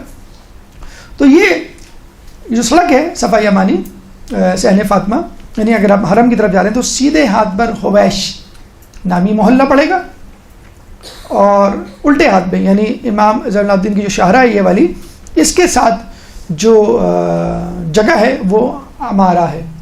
تو ان دونوں محلوں کو اور پلس 2 الگ محلوں کو ملا کے یہ ہے پورا نجف. ٹھیک ہے, یعنی حرم فاطمہ, حرم علی کے ساتھ جو صحن فاطمہ ہے اس کے سیدھے ہاتھ میں حویش, الٹے ہاتھ میں ہمارا. یہاں پہ آپ چلے جائیں تو یہاں پر آپ کو براق, اور یہاں پہ جو ہے وہ چوتھا محلہ. ٹوٹل یہ 4 آپ کو جو ہے وہ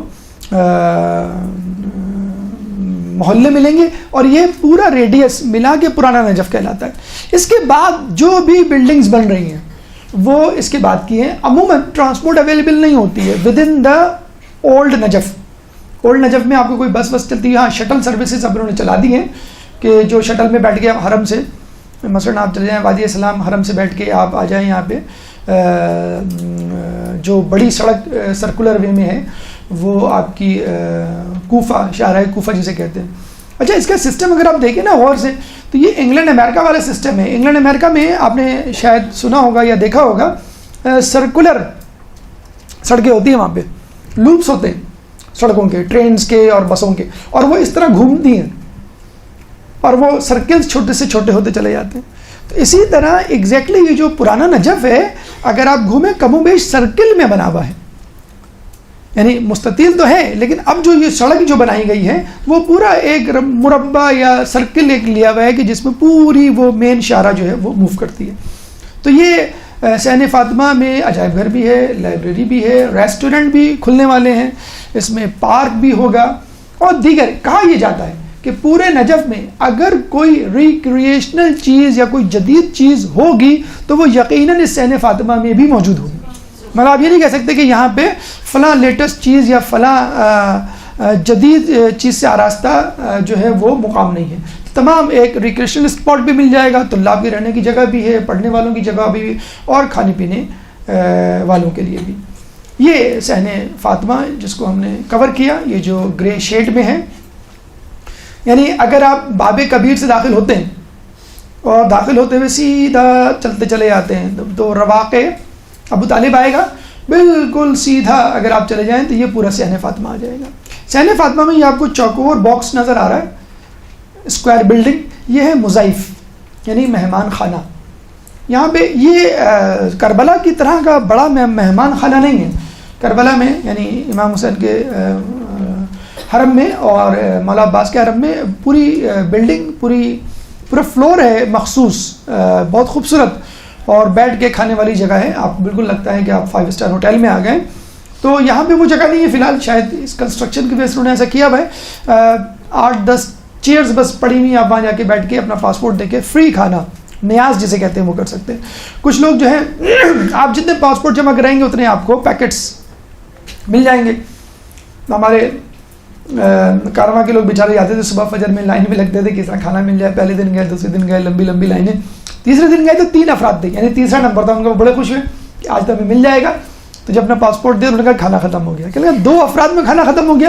کہ لیں گے آپ سے پہلے جو شخص تھا اس نے 250 پاسپورٹ جمع کرائے, تو آپ 250 پاسپورٹ لے جائیں, آپ کو 250 افراد تک کھانا مل جائے گا. بہرحال تو یہ مضاعف امید ہے ہمیں کہ اس کو مزید اس کو بڑا کر کے یہاں پہ مولا حسین مولا عباس کی طرز پر جو سفرہ ہے وہ جو ہے وہ دیا جائے گا. 15واں باب فرج. یہ دیکھیں ہم نے باب کبیر کی بات کی تھی, یہ باب کبیر ہے, یہ آپ کا ایمان طلع ہے.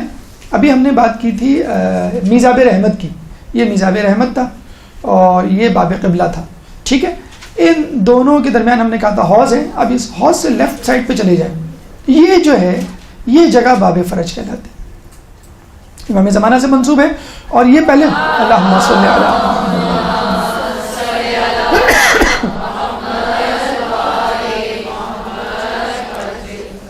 یہ امام کے مقام, امام زمانہ کے مقام کے بالکل اپوزٹ واقع ہے. پہلے ایک حجرہ تھا جس میں ایک گیٹ نکال کر اس کو باقاعدہ باب فرج کا نام دے دیا گیا ہے.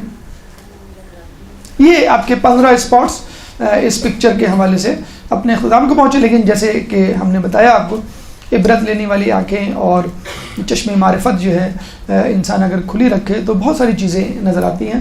تو مزید جو چیزیں ہیں ان کو بھی دیکھتے چلیں. مثلا مسجد راس, یہ جو باب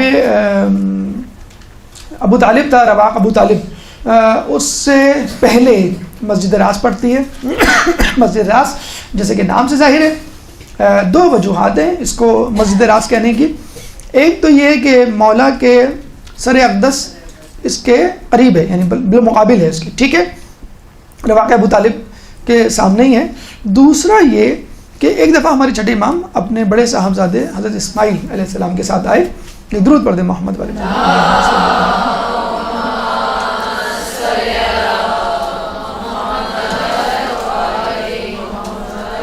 اور یہاں کھڑے ہو کے انہوں نے پہلے زیارت امیر المومنین پڑھی اور جناب اسماعیل نے بھی پڑھی. پھر انہوں نے اپنے صاحبزادے سے کہا کہ اب تم اپنے جد حسین کی بھی, جو حسین مظلوم کی بھی زیارت پڑھو. تو وہ بڑے حیران ہوئے کہ حسین تو یہاں نہیں ہے, ان کا جو حرم ہے وہ تو کربلا میں ہے.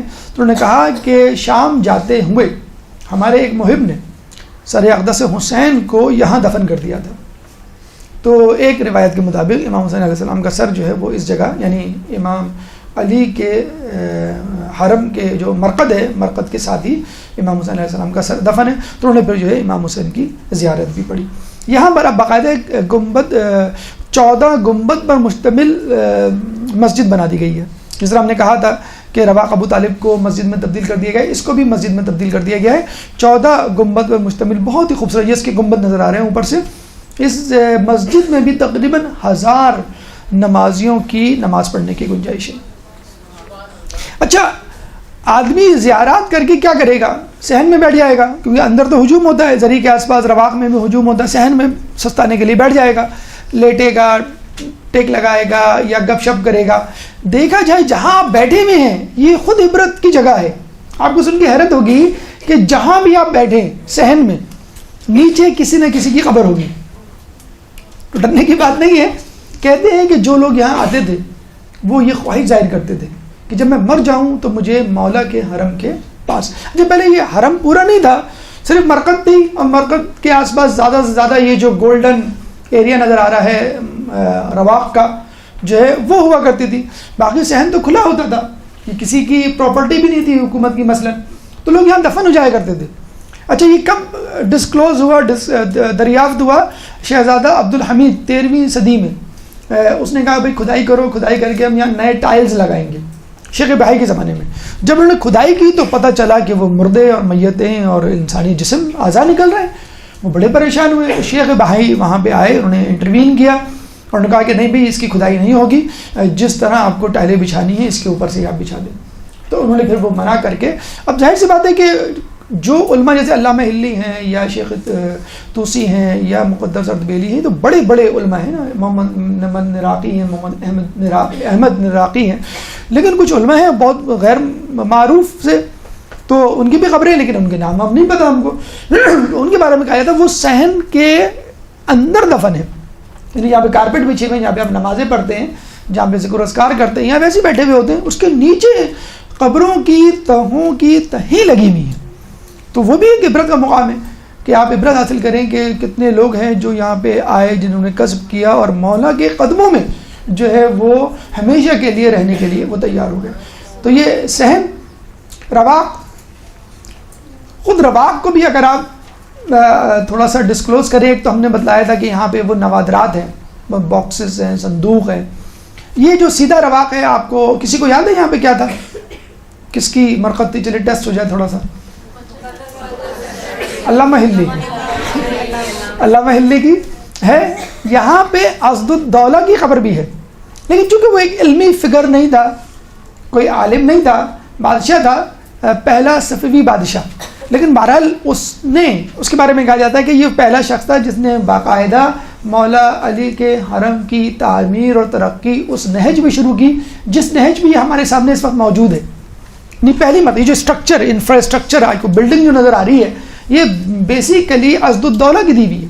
11ویں صدی عیسوی کا ایران کا بہت بڑا بادشاہ، 200 سال تک اس نے حکومت کی ہے اور بہت زیادہ شیعہ مذہب تعلیمات مذہب کو پھیلانے میں اس کا کردار رہا ہے، خصوص طور پہ ایران. اور اس نے کئی کوششیں کی کتنی مرتبہ کہ عراق کی حکومت، عراق والے نجف کو مجھے دے دیں.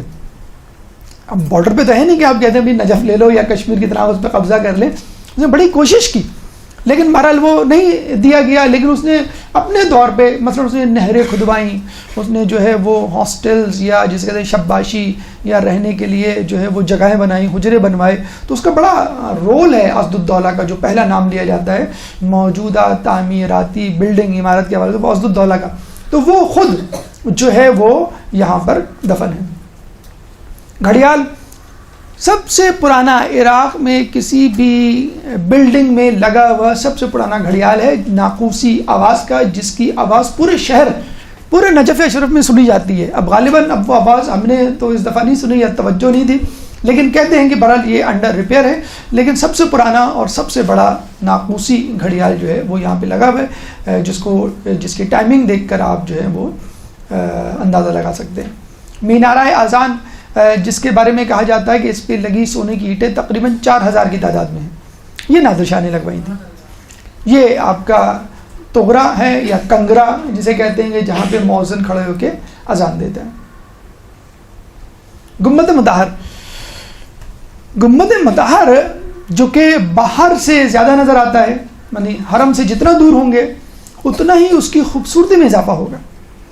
حرم سے جیسے قریب ہوتا چلے آئیں گے تو حرم میں اور چیزیں آپ کو نظر آتی چلی آئیں گی. لیکن جب آپ نے جن لوگوں نے زیارت کی ہے وہ اپنا ایکسپیرینس بتائیں گے کہ جب پہلی مرتبہ گنبد میں نظر پڑتی ہے تو آدمی کے حواس جو ہے وہ اپنے قابو میں نہیں رہتے، آنکھوں سے جو ہے وہ آنسو چھلک پڑتی ہے. جیسے بیت اللہ پہ نظر پڑتی ہے، جیسے گولڈن ڈوم، سنہری گنبد، مطلب جو مسلمان نہیں ہے وہ اس کے سنہری پن یا سونے پہ فریفتہ ہو جاتا ہے، لیکن جو مسلمان ہے اہل بیت کا ماننے والا ہے، مولا کی معرفت رکھتا ہے، وہ تو گنبد دیکھ کے یقین کریں اس پہ غش کسی کیفیت طاری ہو جاتی ہے. اور یہ صرف ہمارا معاملہ نہیں ہے، یہ اور لوگ جو جہاں جن لوگوں نے یہاں پہ زیارات کی وہ ان کے اپنے پرسنل ایکسپیرینس ہیں جو ابھی ہم آپ کو بتائیں گے. گنبد مطہر کے حوالے سے یاد رکھیں کہ اس گنبد مطہر میں اس طرح کی 12 کھڑکیاں ہیں، لیکن 2 کھڑکیاں قابل توجہ ہیں، ایک مشرق کی کھڑکی اور ایک مغربی کھڑکی. مشرقی کھڑکی پہ بیٹھ کر اگر آپ کو موقع مل جائے وہاں آپ اندر دیکھیں تو بالکل اپوزٹ میں آپ کو کون سی کھڑکی نظر آئے گی؟ مغربی کھڑکی. تو جب سورج غروب ہوتا ہے تو اس مغربی کھڑکی میں سورج غروب ہوتے ہوئے سورج کی پوری ٹکیا گلابی یا یلو، وہ ٹکیا پوری نظر آ رہی ہوتی، پوری ٹکیا. اسی طرح مغربی کھڑکی پہ آپ کھڑے ہو جائیں صبح کے وقت تو مغربی کھڑکی سے آپ کو کون سی کھڑکی نظر آئے گی؟ مشرقی کھڑکی. تو صبح طلوع آفتاب کے وقت اس پہ جب سورج کی کرنیں پڑتی ہیں تو چکا چوند آنکھوں کو خیرہ کرنے والی روشنی آپ کی آنکھوں میں پڑتی. تو یہ دونوں منظر اگر کوئی مطلب یہ استطاعت رکھے یا کسی طرح پہنچ جائے، بڑا مشکل ہوتا ہے اوپر جانا، باقاعدہ ایک پرمیشن ہوتی ہے جو لینی پڑتی ہے اور کافی رسکی کام بھی ہے. تو یہ دونوں کھڑکیاں اپنا حسن رکھتی ہیں. گنبد کے حوالے سے جو پہلا گنبد بنایا گیا تھا اس کے بارے میں کہا جاتا ہے یہ سرخ رنگ کا تھا اور یہ بنایا تھا آپ کے ہارون رشید نے، جس نے یہ قبر دریافت کی تھی. جو شکار کے لیے نکلا تو پتہ چلا کہ یہ مرقد مطہر امام علی ہے، تو اس نے سرخ گنبد، پہلا گنبد جو بنایا، یہ والا نہیں جو اس وقت نظر آ رہا ہے، بلکہ سرخ گنبد، سرخ اینٹوں سے اس نے بنایا تھا، اسٹیل سے یا سونے سے یا کسی اور چیز سے نہیں، سرخ اینٹوں سے. اس کے بعد جیسے ابھی اب نے آپ کو بتایا کہ شاہ صفوی اسدالدولہ 11ویں صدی میں اس نے پہلی مرتبہ یہ جو گنبد آپ کو نظر آ رہا ہے مائنس گولڈ کو ہٹا دیں آپ، یہ گنبد، یہ بلڈنگ جو ہے یہ شاہ صفوی اسدالدولہ شاہ صفوی اول نے بنائی تھی. شاہ صفوی اول کے بارے میں کہا جاتا ہے اس نے نہ صرف حرم بلکہ خود پورے نجف اشرف میں بہت زیادہ زراعت کا کام کیا ہے. فرات سے پوری نہر نکال کے نجف کو سیراب کیا، یہاں پہ پانی کی سپلائی، کھانے کی سپلائی، لوگوں کی صحت و صفائی کے حوالے سے تمام اس نے جو کوئی دقیقہ فروغ گزاشت نہیں کیا. اس کے بارے میں کہا جاتا ہے کہ جب اس کا انتقال ہوا تو اس نے باقاعدہ ایک وصیت کی کہ مجھے جو ہے، جس طرح بھی آپ نے بتلایا تھا کہ وہ جو رواق ہے، ایوان الذہب ہے، اس کے سیدھے طرف جو ہے یہ دفن ہے. اس نے کہا تھا کہ مجھے وہاں دفنا دینا اور میرے گلے میں سنہری زنجیر چاندی کی ڈال دینا، اور یہ آیت، اور اس کے کہنا میرے منہ پہ ایک پرچہ رکھ دینا. اور پرچے پہ کون سی آیت تھی؟ نے آپ کی لکھی ہے وَقَلْبُهُمْ بَاسِطٌ ذِرَاعَيْهِ بِالْوَسِيدِ، اور ان کا کتا غار کے دہانے پر پاؤں پھیلائے بیٹھا ہوا ہے. یہ آیت اس زمانے کے سب سے مشہور بادشاہ نے کہ میں آپ کے سامنے اصحاب کہف کے کتے کی طرح ہوں کہ خدا را مجھے آپ اپنے ساتھ جنت میں لے جائیے. اس کے بعد جو تیسرا نام ہمیں ملتا ہے وہ نادر شاہ کا. یہ گیا انڈیا سے واپس آیا، لوگوں سے نجف اشرف اور مرقد مطہر امام علی کے بارے میں سنا تو بہت متاثر ہوا. اس نے کہا کہ بھائی کنسٹرکشن کرو اور بہترین کرو، جتنا پیسہ خرچ ہوگا. اس کی بیوی نے بھی خوب پیسہ لٹایا، تو اس نے سونے کی اینٹیں لگوائیں. جو گنبد آپ کو نظر آ رہا ہے اس میں 7,777 اینٹیں لگی ہوئی ہیں. گیو می ون، جیسے کہ اس آدمی نے کہا تھا نا کہ اللہ مولا مجھے اس میں سے ایک دے دیں، اور مل بھی گئی تھی اس کو. 7,777 اینٹیں سونے کی یہ نادر شاہ نے لگوائی تھی. اور مینار پہ جو ہے اس میں بھی 4,000 اینٹیں اسی نے لگوائی تھی. نادر شاہ کے بارے میں ملتا ہے کہ جب یہ آیا اور جب اس نے مولا علی کے فضائل اور یہ سنی بہرحال صاحب معرفت تو پہلے بھی تھا، تو کس انداز سے داخل ہوا؟ ایک بہت چھوٹی سی گلی، باب کبیر سے نہیں، باب امام علی رضا کسی بڑے دروازے سے نہیں، چھوٹی سی گلی سے مولا کے حرم میں داخل ہوا، ایسی حالت میں کہ اس کے گلے میں زنجیر تھی سونے کی. اور ایک عام آدمی کو جو گلی میں کھڑا ہوا تھا اس کو کہا کہ یہ زنجیر پکڑ لو اور مجھے گھسیٹتے ہوئے ہکا کر، جس طرح ایک مویشی کو لے کے جاتے، کتے کو لے کے جاتے، مجھے ہکا کر حرم میں لے چلو. اور بالکل جانوروں کی طرح 4 پاؤں پہ وہ چلتا ہوا حرم مقدس میں آیا. تو یہ آپ دیکھیں کہ اس زمانے کے یہ وہ بادشاہ تھے کہ جن کا نام سن کے لوگ کعبہ کرتے تھے. سلطنت کعبہ کر سلطنت عثمانیہ کانپتی تھی نادر شاہ کے نام سے. عبدالدولہ اپنے زمانے کا بہت مشہور بادشاہ تھا، تو کیا اس نے آیت لکھوا کے اپنے آپ کو اصحاب کہف کا کتا ظاہر کر کے وہاں پہ اپنے لیے شان سمجھا. اور نادر شاہ کو آپ دیکھ رہے ہیں بالکل ایک جانور کسی شکل بنا کے غیر معروف گلی سے ایک غیر معروف آدمی کے ہاتھ میں اپنی زنجیر پکڑوا کے کہ تم مجھے جو ہے اس طرح ہکا کے لے جاؤ، کسی جانور کو ہکا کے لے جاتے. یہ تو صاحب معرفت لوگ تھے. جو صاحب معرفت نہیں تھے وہ کہتے ہیں کہ گنبد کو دیکھ کر ہی اپنا دل دے بیٹھتے تھے، اپنا ایمان جو ہے وہ مولا علی کے پاس گروی رکھوا دیا کرتے تھے اور ان کی محبت میں سرشار ہو جایا کرتے تھے. کہتے ہیں اس زمانے میں حاکم وقت تھا بغداد کا سلطان سلیمان، وہ کچھ لوگوں کے ساتھ زیارت کے لیے جا رہا تھا. تو جب وہ وہاں زیارت کے لیے گیا تو اس کو سنہری گنبد جیسی نظر آیا، یعنی جو زیارت کے لیے زائرین جا رہے تھے جیسی نظر آیا، اس نے دیکھا کہ ایک شخص نے سنہری گنبد دیکھتے ہی اپنی جوتیاں اتار دی اور ننگے پیر چلنا شروع کر دیا. اس کو بلایا کہ تم نے یہ کیا حرکت کی؟ کہنے لگے میں نے اس گنبد کے احترام میں یہ حرکت کی ہے، اس شخصیت کے احترام میں جو یہاں پر موجود ہے. تو اس نے کہا اللہم صلی علیہ، اس نے کہا کہ یہ تم ثابت کرو کہ یہ تم نے عمل جو کیا بالکل صحیح کیا ہے. تو اس نے کہا آپ خود قرآن کھول کے دیکھ لیں. تو اسی وقت سلطان سلیمان نے قرآن کھولا تو یہ والی آیت اتری انی انا ربک فاقلع نعلیک، کہ میں بے شک تمہارا رب ہوں اور اپنی جوتیاں اتار دو. انک بالوادی المقدس طویٰ، کہ تم وادی طویٰ میں داخل ہو چکے ہو. جب موسیٰ علیہ السلام کوہ طور پہ گئے تھے تو یہ آیت اتری تھی اے موسیٰ اپنی جوتیاں اتار دو، کیونکہ مقدس وادی طویٰ ہے. تو اس بادشاہ کو دکھانے کے لیے اللہ تعالیٰ نے یہ استخارہ اس کے نام نکلوایا کہ جس شخص نے اگر یہ کام کیا ہے تو بالکل صحیح کیا ہے کہ یہ واقعی یہ ایسی جگہ ہے کہ جہاں پہ انسان کو احترام میں اپنی جوتیاں اتار دینی چاہیے. تو یہ وہ لوگ تھے جو کہ مولا کے ماننے والے بھی نہیں تھے، معرفت بھی رکھنے والے نہیں تھے، لیکن ہم نے کہا کہ مولا نے اپنا کام اپنے پردہ فرمانے کے باوجود جاری رکھا. آخری چیز، آخری مقام، ویسے تو بہت سارے مقام ہیں، مزید انشاءاللہ دریافت ہوں گے، آپ تک پہنچائیں گے. موضع الاصبعین، عجیب واقعہ اس حوالے سے تاریخ میں ہمیں ملتا ہے کہ دیکھیں یہ جو ریڈ ریکٹینگل ہے یہ سر مقدس مولا کا جو سرحانہ ہے قبر مطہر کا وہ ڈینوٹ کرتا ہے. ٹھیک ہے، 5 اس میں پورشنز ہیں زری کے. اس میں جو پہلا پورشن ہے زری کا سر اقدس جہاں پر ہے وہاں پہ کسی زمانے میں یہاں پر اس قسم کی جو ہے وہ تختی رکھی ہوئی تھی اور جس میں 2 ہولز تھے. اس کے بڑا دلچسپ واقعہ بلکہ 2 واقعات ملتے ہیں. ایک تو واقعہ ہمیں یہ ملتا ہے کہ مرہ بن قیس عرب قبیلے کا ایک بہت جنگجو نوجوان تھا. اس نے ایک دفعہ, آپ کو معلوم ہے کہ جس طرح کرکٹ فٹ بال کی ٹیمیں ہوتی ہیں ان کا پیک آتا ہے پھر نیچے چلے جاتی ہیں, کوئی جیتتا ہے کوئی ہارتا ہے. تو مرہ بن قیس کا قبیلہ اس زمانے میں بہت زیادہ فتوحات کر رہا تھا اور لوگوں پہ ایک دھاگ تھی.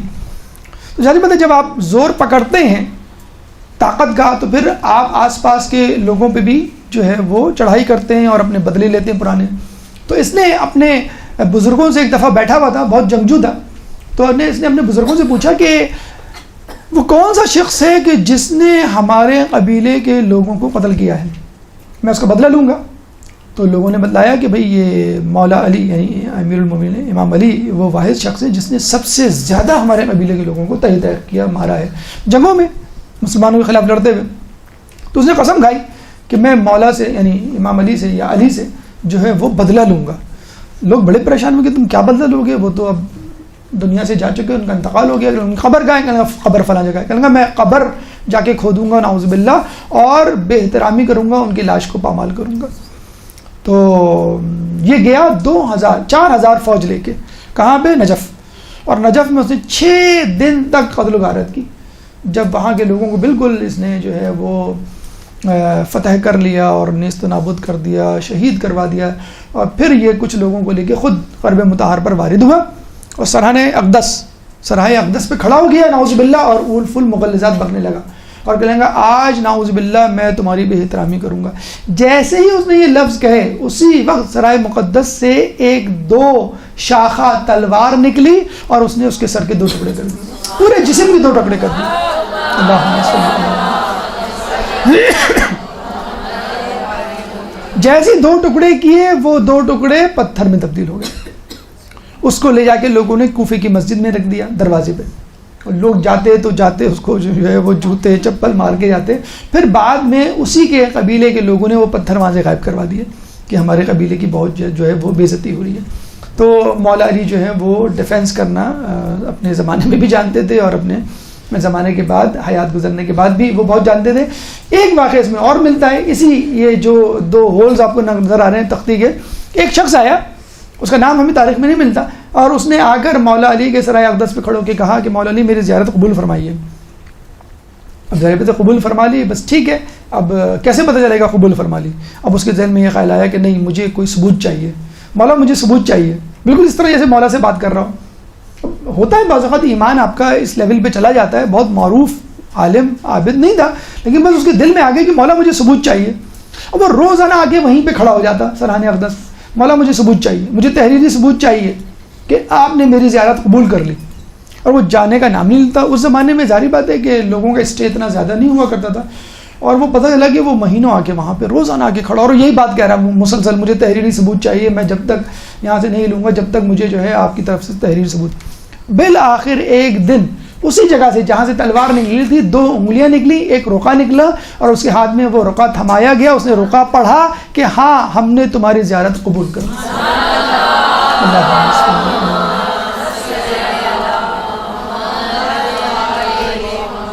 تو اچھا, یہ اتفاق سے یہ جو ایریا ہے یہ لیڈیز گیٹ کی طرف ہے, جہاں پہ جو پارٹیشن کیے ہوئے ہیں, تو وہ آپ کو لیڈیز گیٹ میں جو سرحانہ اقدس کی جو جگہ ہے وہ مل جائے گی. شاید یہ اب وہاں موجود نہیں ہے, یہ نوادرات میں شامل کر دیا گیا ہے. انشاءاللہ صحن فاطمہ میں آپ کبھی جائیں گے تو یہ وہاں پہ یہ موجود ہے ماشاءاللہ, یہ بتا رہے ہیں کہ موجود ہے. تو لیڈیز اگر جائیں تو خصوصی طور پہ وہ اس کا مشاہدہ کر سکتی ہیں.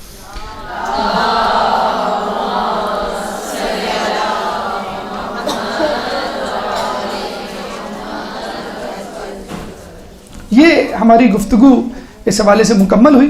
اللہ تعالیٰ سے دعا ہے کہ ہم تمام لوگوں کو حرم امیر المومنین کی زیارت کرنے کی توفیق عطا فرما. اگلی دفعہ انشاءاللہ جو ہے حرم میں موجود مدفون علماء کے حوالے سے گفتگو ہوگی, اس کے بعد ہم جو ہے حرم سے باہر قدم رکھیں گے. اللہ تعالیٰ سے دعا ہے کہ تمام لوگوں کو عراق, ایران اور دیگر مقامات مقدسہ کی زیارت کرنے کی توفیق عطا فرما. ہمیں اہل بیت کے نقش قدم پر چلنے کی توفیق عطا فرما. ہمیں قیامت میں ان کی شفاعت سے بہرمند فرما، امام کے ظہور میں تعجیل فرما، اور ہمیں ان کے انصار اعوان میں شامل فرما۔ ربنا تقبل منا انک انت السمیع العلیم وتب علینا انک انت التواب الرحیم برحمتک یا ارحم الراحمین۔ برحمتك يا أرحم الراحمين، وصلى الله على محمد وآله الطاهرين۔